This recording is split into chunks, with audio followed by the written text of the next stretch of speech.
and democracy. And of course, we're delighted to see this timely initiative being taken to preserve or nurture democracy in our community. That said, I have to think of other ways in which we can approach this challenge before us, usurpation of our democratic rights. And I think that wherever we can build bridges to others in the community, it will enhance prospects for long-term success in our struggle. And one of those is the Living Wage campaign, which is trying to get itself launched, has been launched to a degree, and provides a framework for dealing with economic exploitation by low-income people, people of color, whatever the condition may be. The moving spirit is Kitty Callahan. I don't suppose anyone else from the Living Wage Campaign Committee is here.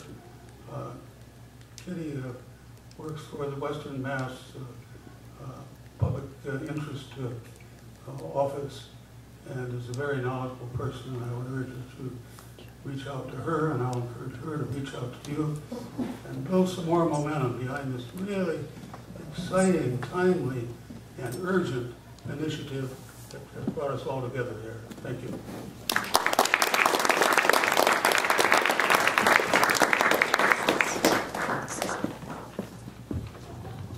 So, okay, I live in the neighborhood, and I wanted to stop by and see what this is all about and participate if I can. I have a concern. By the way, I forget your name, the first one here, but you are saying something, all these things you've been saying. I have been waiting to hear someone say this for the last 2 years. This is the first time that I've heard someone say it in person. Thank you so much. But would you consider running for president? I think my past will disqualify me. But more seriously, I am worried that, for instance, that there are Justice for Jason people here helping run this campaign, because preserving civil rights is not about race, it's not about being gay, it's not about what sex you are. Everyone needs civil rights.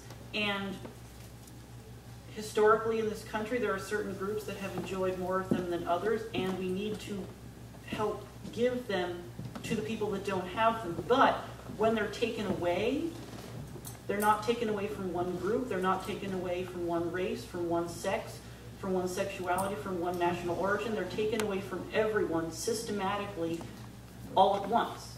And putting the focus on race or on anything else is going to take away from our ability to combat anyone, whether it's President Obama or Muammar Gaddafi or anyone who wishes to take them away from us, because it doesn't matter what race you are. At the end of the day, the surveillance is going on for all of us. All of our phone conversations are being recorded. And it worries me that we have this, whether it's a side focus or a main focus, I don't know. I don't know enough about the campaign yet. But we can't move forward on that if we're still hung up on that. Yes, we need to provide civil rights to all the disenfranchised people, but that's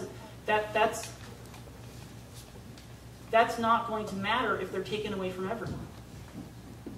So I'd like to ask the panelists if they have any thoughts on that. I got a couple. Thanks. I appreciate your comments. Let me suggest, though, that actually I totally agree with you that at various points in history, and I think, in fact, at every moment in history, some groups have had more rights than others. So actually, I think race does matter. That's one of the only points on which I would. Race matters, vulnerability matters.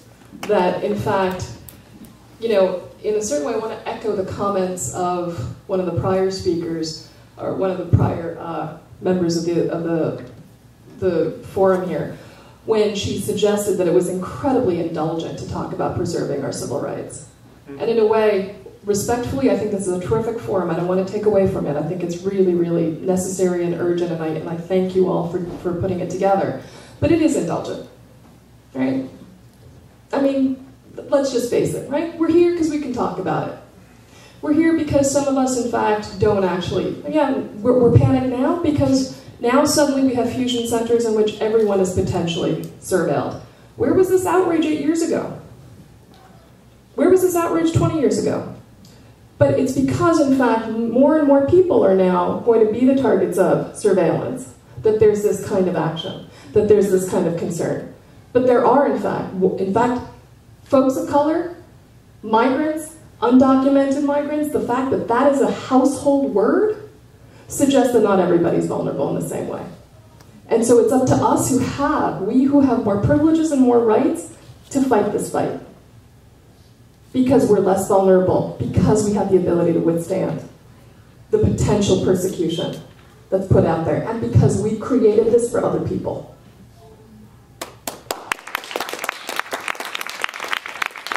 I think we have time for just one more question, and we're going to try to get everybody out of here on time. I had a question, but she covered it. So, did you?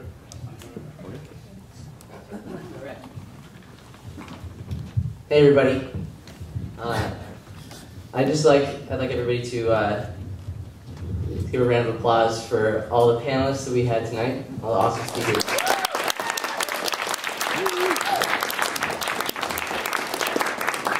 I want to thank you too, from myself. Thanks for coming out. I'd like everybody now to look at the volunteer card that you have on your seat. Hopefully you picked up, hope you didn't sit on it, but it's okay. It probably will withstand that. It looks like this. It has Martin Luther King on it. And I'd like everybody to take a moment to fill this out. Fill out the volunteer card. Our speakers tonight have testified to the importance of this campaign in Northampton, particularly in light of the national threats to our civil and constitutional rights. And so we're going to ask all of you to play a really important role in making Northampton a model city for other communities in Massachusetts and also across the country. And when you finished with filling out the volunteer card, you can pass them to one of the people who are already volunteering at the ends of the aisles. You can pass them down. And there are other ways that you can get involved. We're going to be canvassing. We're going to be starting a more active part of the campaign. So we're going to be canvassing almost every single Saturday in the morning from 10 to just after noon. And it's a really, really fun way to connect with people and to get other people involved. And it's a really important part of this campaign. And we're going to be trying to inform as many people as we can by going door to door and talking to people from all walks of life. And so if you can get involved doing that, that's really great. Also, if canvassing is not your thing, we're going to be having meetings with city councilors in the coming weeks, and we're going to be talking with them about the urgency of the campaign. And we're going to need constituents of councilors from every ward in Northampton to be involved with that part of the campaign, with scheduling the meetings with councilors. And so, if you fill out a volunteer card, then you can indicate how you want to get connected to the campaign, how you want to be involved, and we'll start getting you campaign updates. So, thanks a lot for coming out, and thanks again to the speakers. So we're going to close out right now by the indispensable, very generous, very gracious, extraordinarily talented Red Valley Fog. Right. Thank you. This has been a really wonderful event, and I want to introduce this song by first asking, has anyone here ever heard of Phil Oakes before tonight? A few people.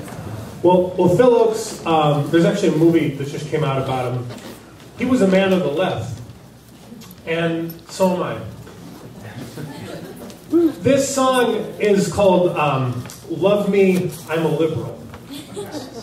And it was written in the 60s originally. We had to find an updated version of this song from our friends Magpie, and we helped to change a few more of the words to make it a little more timely. You know, I think that before I ever had the chance to take a philosophy course with Dr. Sheff,